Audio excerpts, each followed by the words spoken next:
اور امام اکرمہ جو صحابی ہیں یا تابعی ہیں, بہت بڑے تابعی ہیں, وہ بھی عبداللہ ابن عباس رضی اللہ تعالیٰ عنہما کے شاگردوں میں سے ہیں. اور آپ جانتے ہیں کہ عبداللہ ابن عباس کا تفسیر میں ایک بڑا مقام ہے, ایک بڑی حیثیت ہے, اور ان کے شاگردوں کا بھی ایک مقام ہے.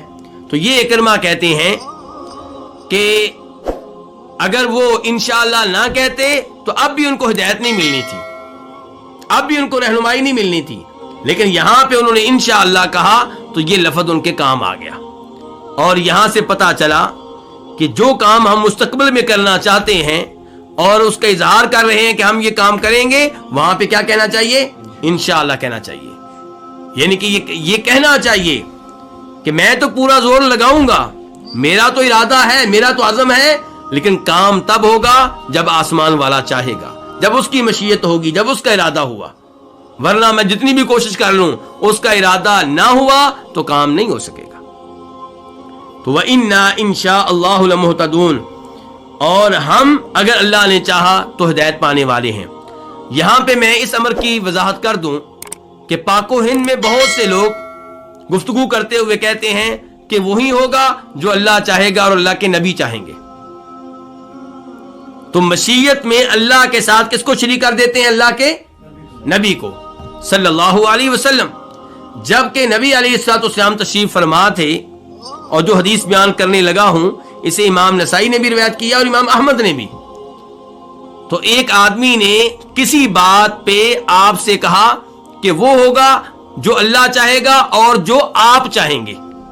مخاطب کون ہے؟ اللہ کے نبی صلی اللہ علیہ وسلم.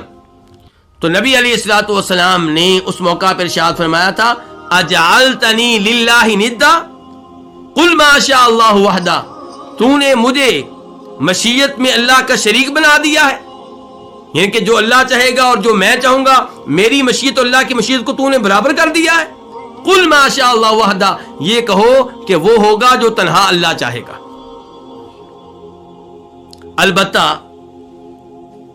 وہ لوگ جو موجود ہیں, زندہ ہیں, فوت نہیں ہوئے, ہم کسی معاملے کو ان کی مشیت کے ساتھ معلق کر سکتے ہیں, لیکن وہاں پہ بھی ان کی مشیت کو اللہ کی مشیت کے برابر نہیں کیا جائے گا. مثال کے طور پہ میں یوں کہوں گا کہ میں یہ کام کروں گا اگر اللہ نے چاہا اور اس کے بعد میرے والد صاحب نے چاہا. میں یہ کام کروں گا اگر اللہ نے چاہا اور پھر میرے استاد نے چاہا. اور کے لفظ میں عربی میں واو اور اردو میں اور, ان دونوں میں برابری پائی جاتی ہے,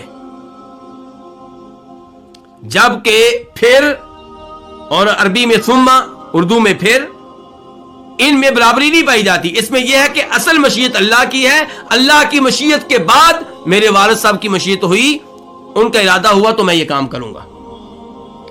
اور یہ قرآن کی اس آیت کے مطابق ہے جو سورہ تکویر میں آئی ہے, وما تشاؤون الا ان یشاء اللہ, تمہاری مشیت تب چلتی ہے جب پیچھے اللہ کی مشیت ہو. تو اصل کیا ہے؟ اللہ کی مشیت. اللہ کی مشیت ہو تو انسان کی مشیت پوری ہوتی ہے, اور اگر اللہ کی مشیت نہ ہو تو انسان جو بھی کر لے اس کا کام نہیں ہوگا. تو خلاصہ کلام کیا ہے کہ اللہ تعالیٰ کے ساتھ مشیت میں کسی کو شریک کرنے کی اجازت نہیں ہے.